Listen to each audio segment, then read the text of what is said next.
I'm wondering if you can have a quick deep dive into trading perps with low leverage versus trading spot with margin. What are the pros and cons from your point of view when swing trading mid to long term? By the way, swing trading is my thing. Call it rotation, swinging, whatever you want.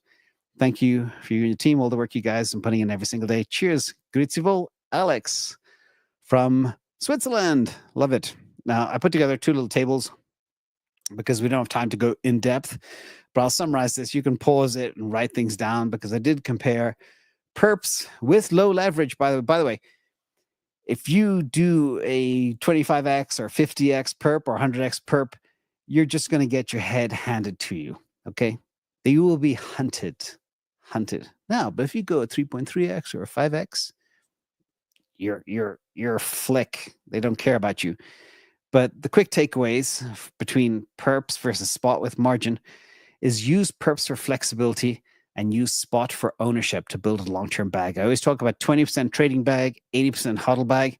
Spot is your 80% hodl bag on margin, but also include a whole bunch of leaps and stuff.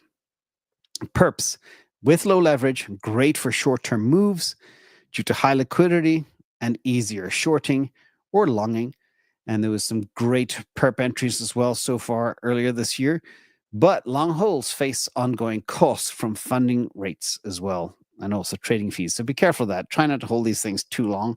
But the fees have come down a lot as the competitive space around perps has gotten much more competitive. So fees are nowhere near as high as they used to be last year. Spot with margin is better for directional plays, for longer term swings.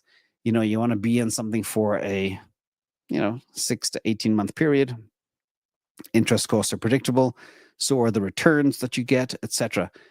And that's good. However, it is more expensive, and you do get staking rewards if you're doing crypto as well. However, it's more expensive over time if borrowing and shorting can be illiquid. But basically, summarize: choose perps for speed and tactical trades. Choose spot margin for longer swings. Okay, longer holding periods. Also, quick takeaway here is, again, hammer it home. This is looking at strategy fit for your medium to long-term swings. Again, use perps for nimble leverage plays. Use spot margin for slower, steadier growth ownership with ownership benefits as well, including borrowing against your assets.